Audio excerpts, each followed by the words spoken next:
afternoon. Welcome to EduSat Network. Firstly, I wish all of you a happy and prosperous New Year. And friend, as you know, we have organized 3 lectures on changing contour of administration. In 3 lectures, we will try to know the different dimensions of public administration. But today, we will focus mostly on evolution and how and where we can put the public administration, whether it is art or science. This debate has gone long and have been debated about what it exactly is. But the fact is the public administration is both art and science. That will be discussed in today's lectures. And for discussion on this very topic, we have in studio Dr. Satish Jha. He teaches political science in Delhi University and have also keen interest in the public administration and keep eye on the how administration is changing over the world. So he will dwell upon on this issue. So on your behalf, I welcome Dr. Jha for the lecture on the changing contour of administration. Welcome, sir. Thank you, Amrinji, and Happy New Year to all viewers. In fact, today's theme for discussion, that is the changing contours of public administration, is a broad topic for discussing the changes which have taken place in public administration over the years. Because many those who are familiar with the discipline of public administration would recall that public administration till recently was considered to be integral part of a subject called political science. Still in most of the Indian universities, or still many of the Indian universities have the Department of Political Science teaching courses on public administration, but gradually public administration has started carving out a separate place for itself, a separate identity, in the sense that now public administration as a branch of social science is being taught in different universities as a separate department, and institutionally and organizationally it has basically distanced itself from its parent subject called political science. But the evolution of public administration has of course taken place in the West, particularly the way this Western modern industrial society came into existence in the West in last 400 years, and particularly after industrial revolution, the challenges which were thrown up by the economy, by the society, and the problems which the policy makers, the leaders, the statesmen faced in dealing with those challenges led to a situation where there was a growing focus on both augmenting and professionalizing the structure of administration. At the same time, there was also a growing need, a realization of a need to develop a science of or a systematic understanding of this branch of state structure called administration, public administration. Now, before I move on to this issue of how the public administration has been evolving and still is in process of evolution, the evolution part is not complete, because we find that with the changes which have been taking place since 90s in name of globalization, we find further refinement both in the technique as well as in discourse on administration.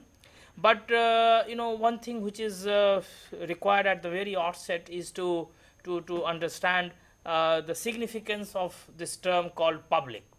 What is this public about this public administration?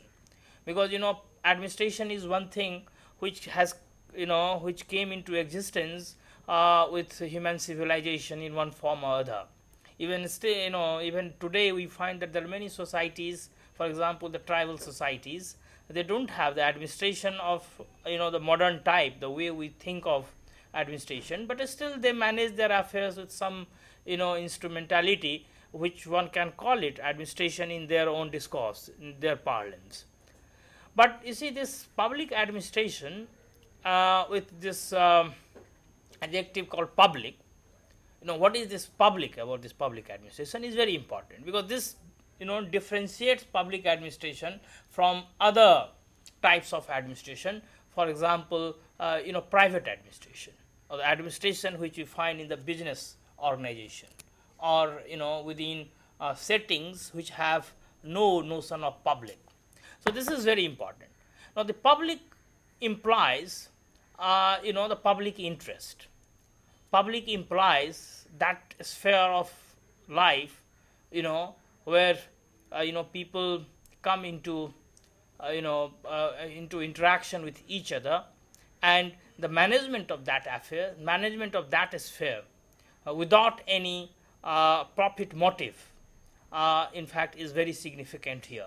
Therefore, what differentiates public administration from private administration is the absence of this profit motive from this entire discourse, because the purpose is to ensure delivery of goods, both material and non-material, in a manner where the people's interests are best served, without expecting any return from it.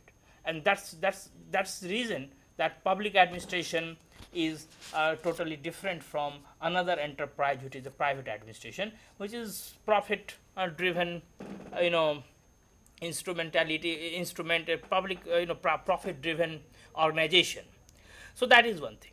The second thing, that the public administration has both components, the component of an art and component of a science, because art is something what people practice. People don't learn in the way we expect someone to learn things from books, or from other sources. I mean, the systematic understanding of any phenomenon is normally believed to be an enterprise called science, whereas the art is something which is to be practiced. It is a performing art, that one performs it. Now that way, public administration has both component. As an administration, as an administrative machinery, it acts like an art, that people practice it in social and other contexts. Therefore, you have the people with the similar training, similar orientation, but still they turn out to be different types of practitioners. We remember some administrators to be very efficient, very visionary, very insightful, imaginative administrator, whereas we also dub others to be dull, unimaginative, and totally ineffective and inefficient.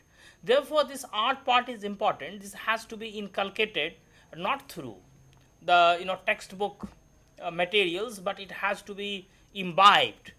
There are certain natural traits as well as certain processes through which these things have to be imbibed by the administrator, those who indulge in these activities.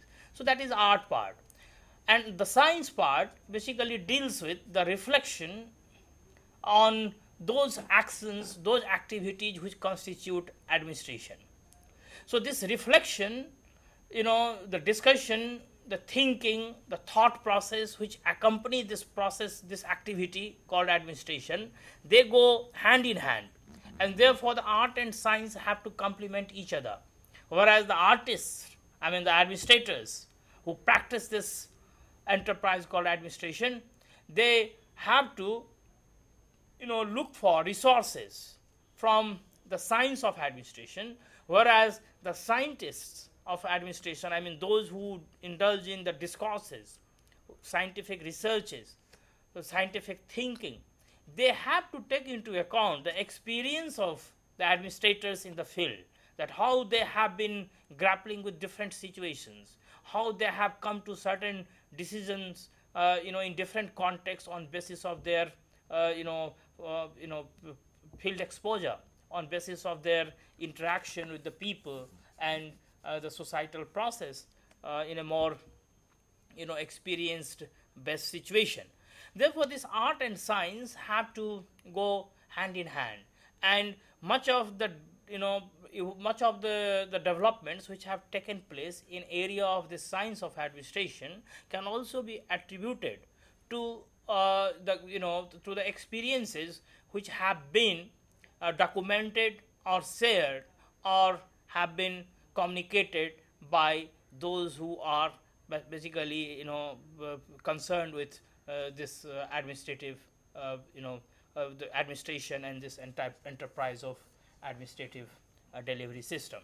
Now, this art and science therefore have to be kept together if this branch of knowledge has to deliver, and that has exactly happened over the years, and therefore there has been a phenomenal rise and growth and evolution of this discipline called public administration now, which is being taught as a separate branch of knowledge. Now, this art and science of administration of course have acquired new dimensions in modern times, particularly as I mentioned earlier after the industrial revolution, when the new challenges were thrown for the first time in human history, the challenges which were the result of this industrial society, industrialization, and the economic growth and economic development.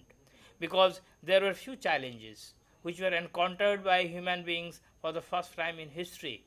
One was that on the one hand there was explosion in production, there was simultaneously a urge for accountability, because that was also accompanied by a new movement, the movement for democracy and democratic decision making, and as well as the participation and representation. So two things happened simultaneously. On the one hand, the growth in production. On the other hand, the urge for participation and representation.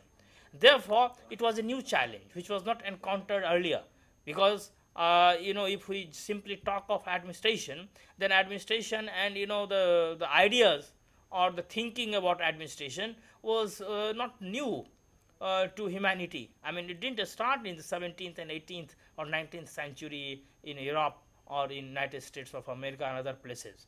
In fact, if we remember the classical Indian thought, then we have had a person called Kautilya, and who wrote a book called Arthashastra. And in that Arthashastra, you have a very powerful discourse on administration, that how the king has to institutionalize the administrative machinery, which should not only efficient and effective, but also should be more honest. The integrity and the honesty, the two cardinal values associated with administrative machinery. I think Kautilya gave a very powerful discourse in his Arthashastra. Even in Greek period, we had Aristotle in his Politics talks about administration in a different shape and in different form, particularly with reference to the governments and the state system. Then subsequently you had this Italian philosopher Machiavelli talking about similar things in his book called Prince, and and so on and so forth. So it is nothing new.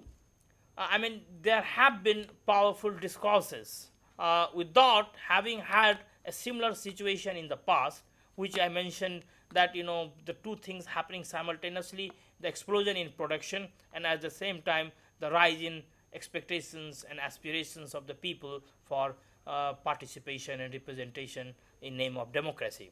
So the ancient discourses have been there, but the modern discourse on administration has had many new features, and those new features have enriched this branch of knowledge in a very significant way. And the most important development took place in so far as the evolution of the discipline of public administration is concerned, took place in United States of America. And because outside Europe, United States of America is one place which not only made innovations in number of areas so far as governance is concerned, from separation of power to federalism to many other aspects of modern political life. So in area of administration also, the Americans realized the need to develop a more systematic, more coherent and more effective understanding of administration. Now the Americans had the two precedents before them to fall back upon. One was the Anglo British tradition, the Anglo-American tradition normally it is called, and the other was the Franco-German tradition, mostly the French tradition, which is associated with the Napoleon and his understanding of this administration. Now, this Anglo-American tradition, as it is commonly believed or commonly understood in public administration, focused on certain aspects of of politics and political life, as well as administration as a kind of supporting structure within this broad discourse. Now, in this Anglo-American tradition, the focus was more on self-government, on the local communities getting autonomy, on the wide participation of the people, particularly citizens' participation or citizens' entitlement, what is called Republican tradition. Now, at the same time, there was also a thrust on dispersal of authority, and a kind of thrust towards decentralization. So all these things were basically the hallmark of this Anglo-American tradition so far as this discourse on administration was concerned. And so much so that when the attempt was made to institutionalize a broad charter of rights and also the jurisprudence, so that people's grievances could be redressed effectively, I think the administrations and the citizens' rights were considered to be the part of the same process, and therefore they were to be heard and tried within civil courts, not necessarily requiring the establishment of a separate administrative court the way it was thought of in the French tradition. Now, apart from this Anglo-American tradition, there was a French tradition. That French tradition, unlike this Anglo-American tradition, focused on concentration of executive power. It basically believed in professionalization of administration. It prioritized and privileged national over the local, as we have seen that how the Anglo-American tradition believed in the autonomy of the local communities and self-government. And then, most importantly, this tradition also believed in the psychological separation of administrator from the citizens, that administrators should consider themselves to be separate from citizens, rather they should insulate themselves from the citizens, so that a kind of distance is maintained, and therefore the delivery of those goods which are considered to be of public interest in their opinion should be done more effectively. Now, so far as the redressal of grievances were concerned, this tradition thought in terms of having a separate jurisdiction, and therefore the entire notion of administrative law and administrative courts emerged. So I think these two traditions have been the reference point for this discipline of public administration so far as the evolution is concerned. Now, most of the ideas have taken place within broad framework of these two traditions. It is a different matter that it is normally not acknowledged, but there is also a third tradition, and that tradition is also very powerful, and that tradition has come out of the expansion of the world community, particularly after the Second World War, with the emergence of the developing world. Now, developing countries like India, which got independence after a long struggle against colonialism, had different set of challenges, and those challenges threw up number of perspectives. For example, Indian situation itself offers a very interesting reference point for understanding the evolution of this science of administration. Now, public administration has also embraced this new understanding in name of development administration, that how administration has actively participated in this process of development, and therefore the new term has been coined, the development administration, that administration for the sake of development. Earlier it was believed that administration didn't have much role to play in the developmental process, because development was to be overseen by the market and other forces of capitalism, whereas in the third world countries, now development itself became the responsibility of the state administration, and therefore a state burdened with this task of developing both economy, society, and delivering the social and other types of goods to the people had to be institutionalized and had to be re-theorized and understood in a different context. So that has added a new dimension, but and a new political tradition, a new tradition, administrative tradition in the administrative thought. But normally only two traditions have been considered in this branch of discipline, that is the Anglo-American tradition and the French tradition, and most of the discourses have taken place with reference to that. Now, so far as the evolution of public administration is concerned, the most significant development was in 1887 when Woodrow Wilson, the most erudite American, one of the most erudite American president, wrote a book called The Science of Administration. Now, Wilson realized the challenges which were staring in the face of the American system, particularly in light of the incidents of corruption, in light of the new challenges which were emerging due to the different context in which the American polity and American administration were functioning. Now, therefore, what happened that Wilson made the beginning in this direction, that how a science of administration could be developed, a science which could be more perfect, more systematic, more effective, more efficient in terms of delivery of social and political goods. Now, the need which was basically the immediate context which necessitated this type of thinking was, of course, the corruption and the urge to improve efficiency and efficiency in administration and strengthening the social delivery system, which is always very important function of any administrative machinery. Now, Wilson, in this book called Science of Administration, laid foundation of a new discourse, a new urge for scientific enterprise of administration. Now, what is very popular in public administration, a slogan which he gave, the politics administration dichotomy, that there has to be a dichotomy between politics and administration. In other words, one can say that administrator and administration, they have to keep a distance from politics and politician, because politics and politician imply value loaded judgments, they imply subjectivity, they imply a lot of things which are uncalled for or not required for the practitioners of politics.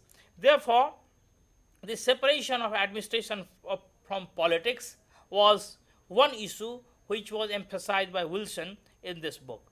The another issue which Wilson also emphasized was the comparative study of administration. The administration should be studied in a comparative manner, that how different administrative machineries have developed in different societies in different periods of history, and how they can enrich our contemporary enterprise. And the most important basically urge of this book, or the writing of Wilson, was to develop a science of administration.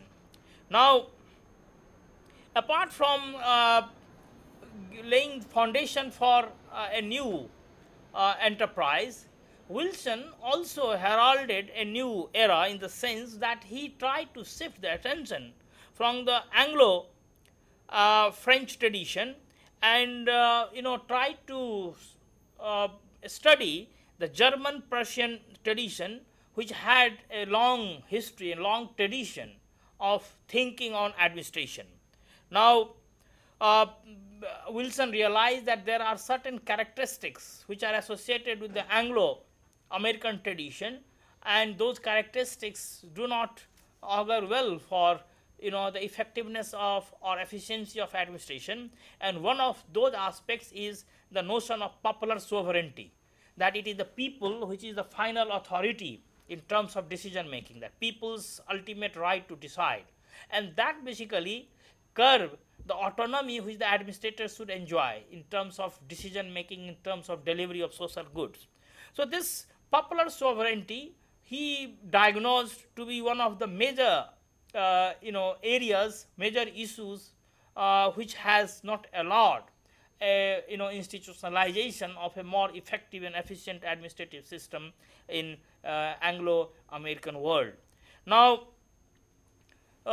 apart from making it a scientific enterprise, what Wilsonian discourse also aimed at was making it, this public administration, more or less synonymous with the private administration.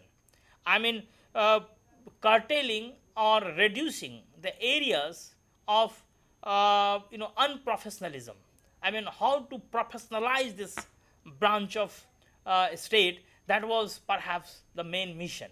That professionalism, which is normally associated with the private enterprises, the corporate world, the business world, that type of professionalism, how it can be developed. I think this was also one of the missions of this Wilsonian discourse. But now, this Wilsonian entire enterprise laid the foundation for new churning. Now, this new churning subsequently acquired the form of this discourse of scientific management, which later came to be known as scientific management school. Associated with the name of Taylor and many others. Now, what happened that apart from this discourse of politics administration dichotomy and urge for a scientific management of public affairs, which Wilson tried to emphasize in his discourse, that also saw a new kind of requirement, a new kind of need on the part of the society and the part of the politics to take into account certain other issues which were emerging due to the rapid industrial growth being witnessed by these societies. And within that context, what happened, that it was required that the science of administration has to be made value free. It has to be made more scientific, and that led to a new churning which subsequently acquired the form of a scientific discourse of administration. Now, within this era of the scientific managerial discourse, which one can call the first stage of evolution in modern times, because with the industrialization and democratization of society and the need to have a more systematic understanding of administration, this was perhaps the first phase of its evolution, when the thrust was on scientific development. Now, within this period, what we find, that the focus shifted from other concerns to professionalism, to development of certain principles, those principles which could acquire the status of science, which can be practiced anywhere across the globe with the same perfection. Now, this urge for scientific enterprise led to certain formulation of certain principles. Now, one principle which became very popular was the post-core function, FAOL. The post-core function, that there are certain functions which administration performs all across the globe, whether on the earth or anywhere else. If you go and institutionalize an administration, the administration has to perform certain functions which were in a short-term form. It was called post-core function. Now, another slogan which was given was the slogan of efficiency, economy and effectiveness, that the administration has to basically keep in mind the three things, that how it has to be efficient, how it has to economize the expenditure, that whatever it does in a manner that less and less expenditure is incurred, and then third, that the effectiveness, that whatever it does, it should be more effective. It should basically hit the target more effectively than ever. So these three slogans characterize this new scientific mood of the public administration at that time. But as it has been pointed out, that this discourse of science in administration might have served the immediate purpose of production, efficiency and economy, but at the same time it also had some negative fallouts.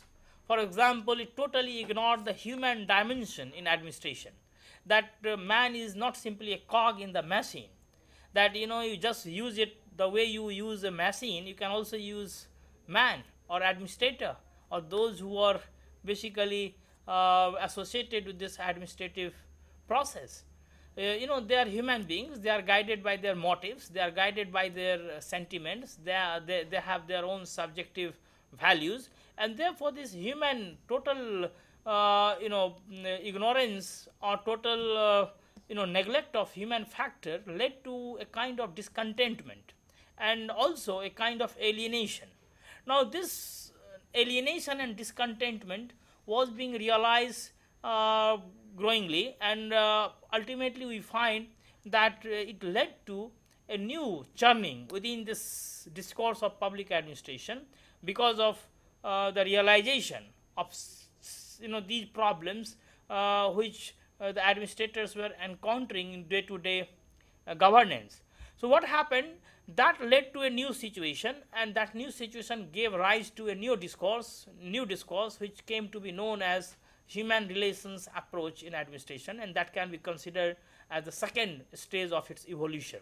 That human relations approach, which is normally associated with the name of Elton Mayo in his Hawthorne project, I think is very significant, because he tried to demonstrate that not only material conditions play a role in in administration, rather the psychological and social factors are equally important, and you simply cannot ensure more productivity, more efficiency and more effectiveness simply by altering the material conditions.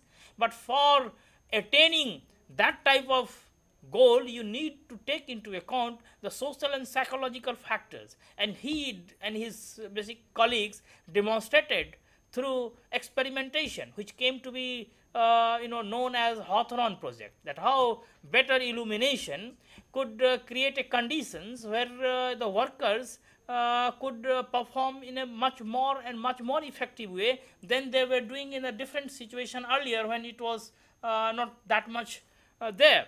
So I think this human relations was a very important dimension, that administrators are also human beings, and therefore they had to be dealt differently compared to what one does with the machines. Because earlier in the scientific managerial discourse, what we have discussed just now, human beings were considered simply as material, as machine, without having any subjectivity, without having any value system.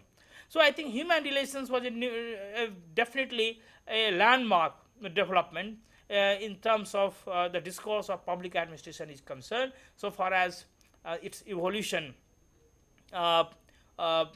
is there.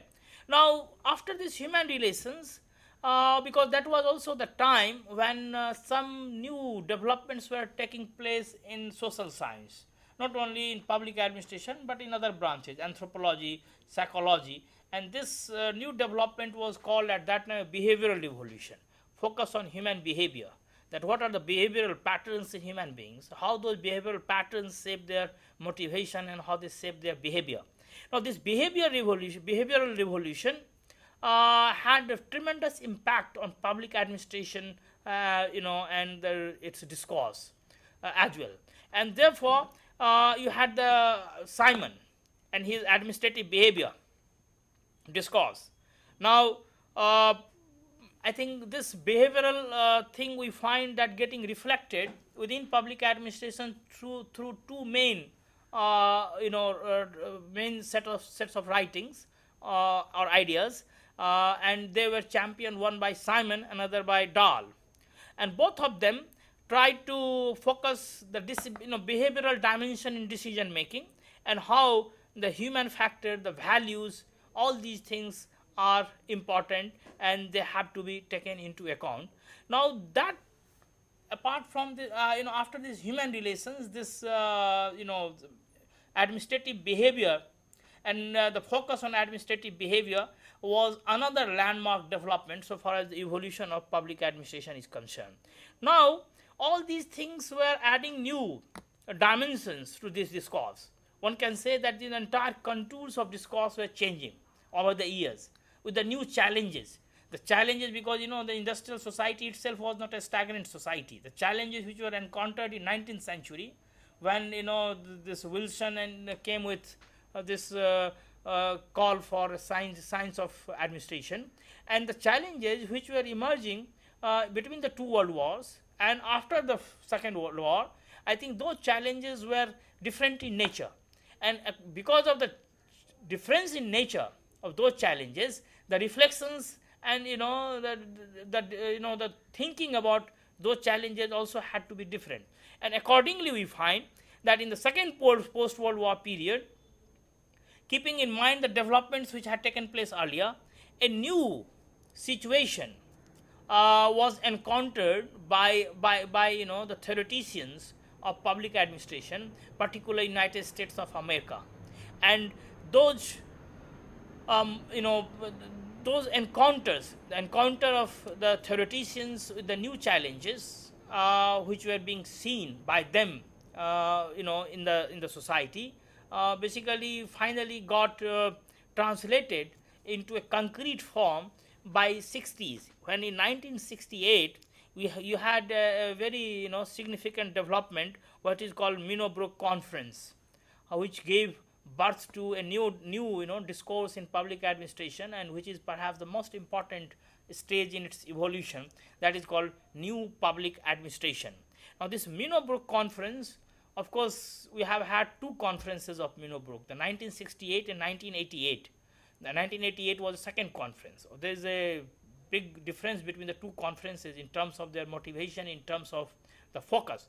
But the first conference is very significant, because now we have come full circle from where we started. We started with Wilson and his discourse of science of administration, where he gave a call for politics administration dichotomy. Now in the Minot Conference, which is associated with the name of Waldo and his friends, Waldo in fact led this team of the American public administrative scholars of public administration. Now from what Wilson gave or talked about, the politics administration dichotomy, we come to a new stage when Waldo gives a new slogan. Instead of this dichotomy, now he is talking about bringing politics closer to administration, because he thought that the administration without the resources of politics can become banal, can become unimaginative, cannot deal with the human situation, cannot function in the societal context, which requires a lot of things. And therefore the things which he emphasized and his friends emphasized in this Minot Conference, and in this new phase of public administration, which is called new public administration, were fourfold missions. The first was relevance, how to make it more relevant. Second was the values, how to infuse administration with values. And the third was equity, that how this urge for equity should be there, that any administration which functions in society should keep this motive in mind, that the first important mission is to to create a condition which should be more equitable, so that a justice is delivered. And finally, the important aspect of change, that administration should not only think in terms of status quoism, that whatever is available, whatever is present should be retained and maintained. Rather, the focus should be to change it, change for the better, and therefore it should be change oriented, it should be equity oriented, it should be value loaded, and at the same time it should be more relevance in context of the then existing situation. So this fourfold focus of this new public administration heralded a new era in the public administration discourse in 60s. Of course, the Minot Conference of 68 had a different context also in United States of America, because the number of the American economy and society were in midst of a crisis, the Vietnam War, and then the kind of slump which was witnessed in economy, and then there were many other factors which were basically impinging on on the both administrators as well as the theoreticians. But what we find that the most important development around this time was also the coming closure of public administration with political theory and political science, because what happened in the earlier era, in era of scientific managerial discourse, that an attempt was made to sorry, to distance it from its parent body, that is political science, and to have a separate identity for it. But now the attempt was made to bring it closer to political science and political theory, particularly the resources from political theory.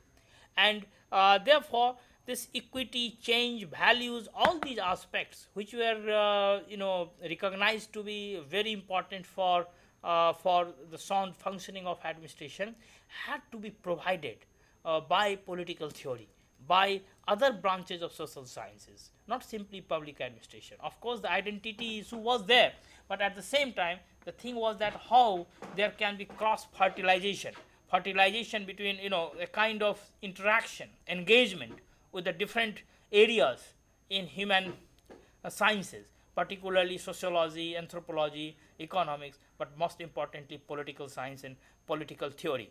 So this new public administration in 60s and 70s have been the most significant development.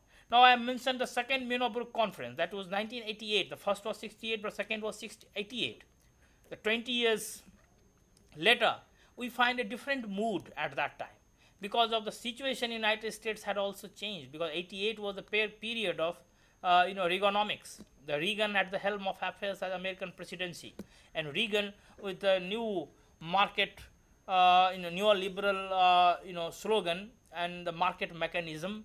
The challenges were changing, and therefore the mood at the second conference was different from what we witnessed in the first in 1968. So therefore, this 88 conference set a new tone, but of course retained some of the priorities of the first. I mean, the broadly one can say that the new public administration retained the overall framework from the 68, only changed the focus in light of the new challenges which had emerged in 80s. Now 90s of course witnessed a new process, that was the disintegration of the Soviet bloc, the Socialist bloc, and the new process of development which has come to be known as globalization. And with the globalization and the multilateral agencies like IMF and World Bank giving new prescriptions to many countries of the world for sound governance of their economy and society, and this has coincided with the development of globalization. So globalization and neoliberal policies, as it has been popularly called, have basically joined hands, and therefore now what we hear that in 90s, instead of administration, the focus on administration, what we hear, the change in the terminology, and now it is always put as governance, sound governance, better governance, good governance. So now this agenda of good governance has replaced the earlier concerns of administration, but matter remains the same, only the terminology has changed.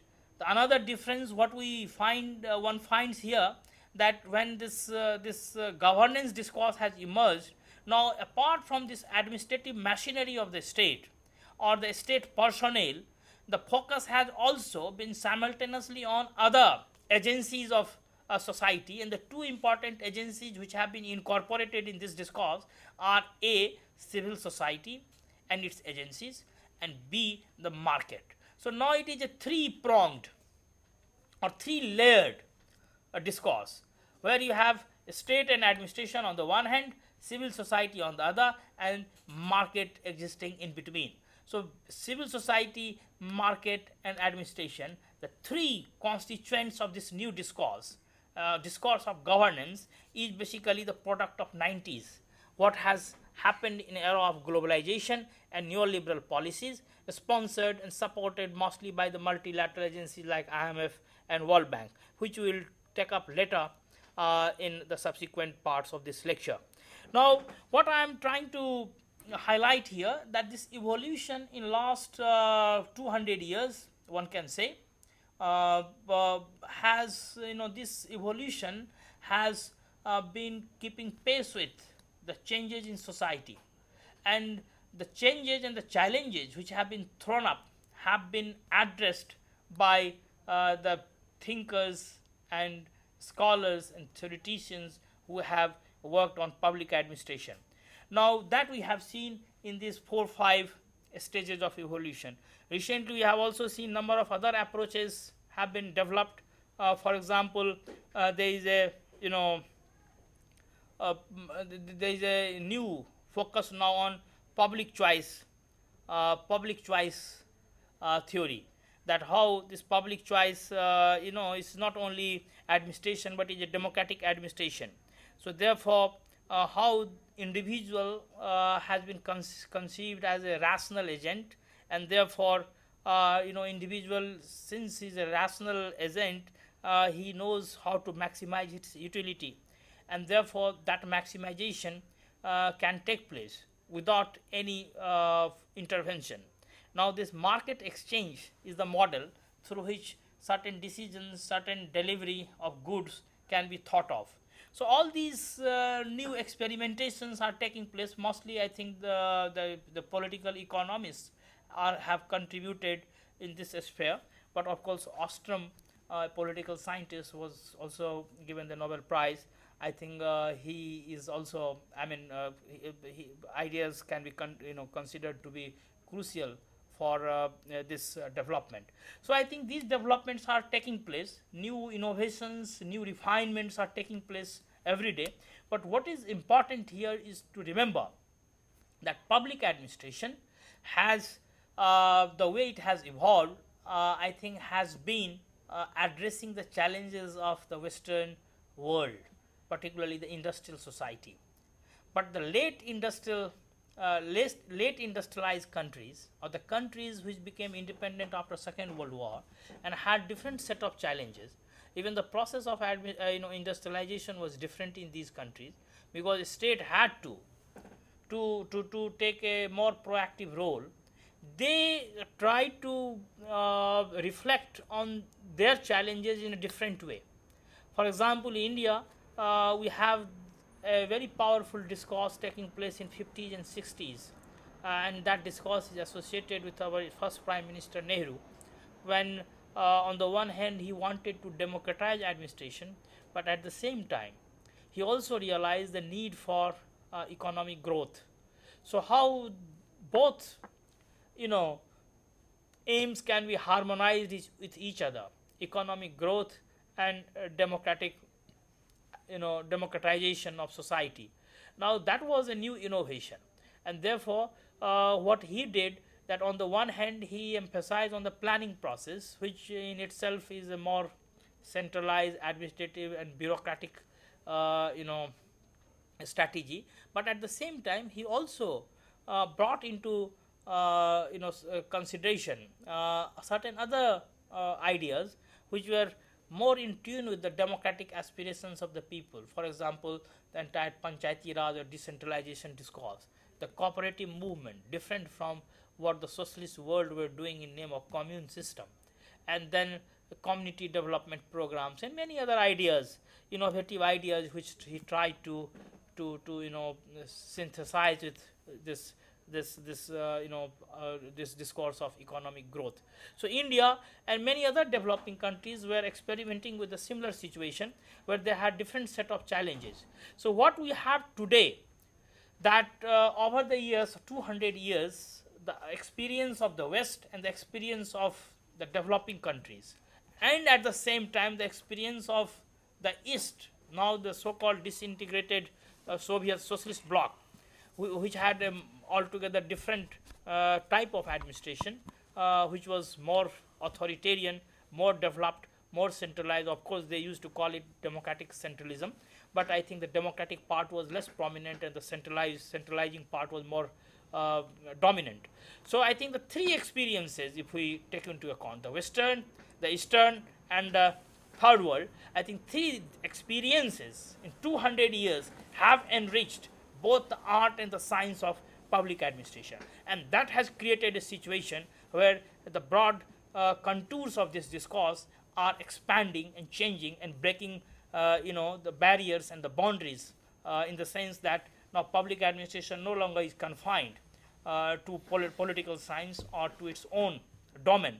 Rather, it is basically joining hands with other areas of social science and trying to break new ground, so that the new challenges can be met, human aspirations can be met, and a more democratic and human governance can be imagined and thought of. So in next lecture we will take into account that how this bureaucracy, which was as one of the crucial variable of administrative discourse, and as it evolved with the German sociologist Max Weber and the subsequent theorizations on building on his ideas, have over the years been supplemented with some new ideas which are trying to make bureaucracy an instrument of a democratic process, which can be dovetailed with the democratic structures of the society, where the delivery of social goods and economic goods can be made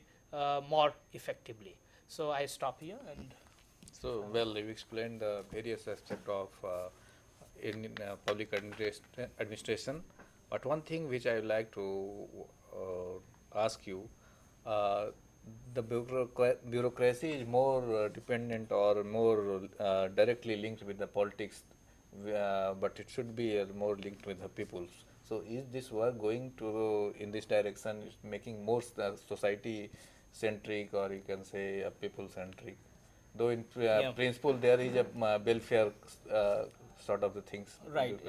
Yeah, in fact, this is a very interesting question. In fact, I intend to discuss extensively in my next lecture that the way bureaucracy has been visualized within the modern state system, that bureaucracy, as I mentioned earlier also, that this French tradition was a tradition which believed that psychologically administrators should consider themselves separate from the people and the citizens. Unless that distance is maintained, the administration and administrator cannot deliver the goods for them, because what is in their interest only administrators know, and for knowing their interest they have to maintain a distance. Now this tradition, I told you that when Wilson tried to develop the science of administration, he thought that this French tradition was more appropriate for augmenting economic and social growth, but that had its own cost, the neglect of the citizens' rights, citizens' power, the citizens' role in decision making.